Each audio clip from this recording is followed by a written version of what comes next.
Most closely watched trial in the country, and graphic testimony from George Zimmerman's neighbors about what they saw and heard the night Trayvon Martin was killed. But will any of it prove if Zimmerman was acting in self-defense or was he stalking the unarmed teen? And then there's the issue of Zimmerman's attorney and a highly controversial family photo. Here's ABC's Matt Gutman.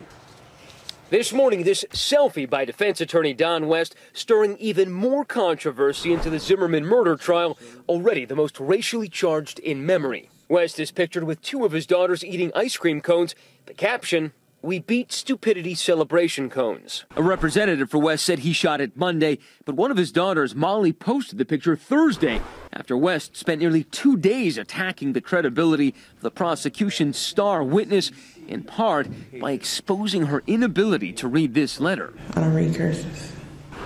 West said through a spokesperson he denied knowing his daughter had posted the picture and called the caption grossly insensitive. But Zimmerman's defense seemed to make headway Friday when the prosecution's witness, John Good, helped reinforce some of their argument. The person who you now know to be Trayvon Martin was on top, correct? Correct. And he was the one who was raining blows down on the person on the bottom, George Zimmerman, right? That's what it looked like. He said he saw Martin pounding Zimmerman. It was claimed Martin slammed his head into the pavement. But in the dark, the prosecution asked, how much did he really see? Were they going like this? I could not hear that, no. Could you hear this? No. Then came Jonathan Manalo, the first person to speak with Zimmerman after the fight. You also asked him what happened, and he said, this guy was beating me up, and I shot him.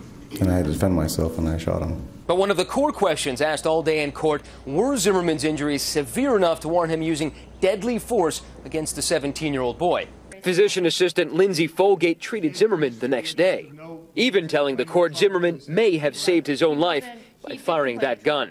Everything appeared to be intact, and because of that, I didn't order the additional testing. For Good Morning America, Matt Gutman, ABC News, Miami. So much to discuss here, so let's bring in legal analyst and defense attorney Deborah Blum. Deborah, good morning to you. Good morning. Thank you. We heard Jonathan Good, the neighbor, say that he saw Trayvon Martin on top of George Zimmerman. Is that a big blow to the prosecution's argument here? I don't think that it is. 3 other witnesses testified that they saw Zimmerman on top. That they saw Zimmerman on the bottom. So there are varying versions of events here. And at the end of the day, it's going to come down to which witness do you find credible. And we've got 1 week of testimony down. What is the biggest remaining challenge for the prosecution? I think for the prosecution, their biggest challenge is going to be proving second-degree murder. And can they do that? I mean, what's the bar for that? Well, they have to show that there was indifference for human life and that there was evil or malicious intent. And here I think that they can do that.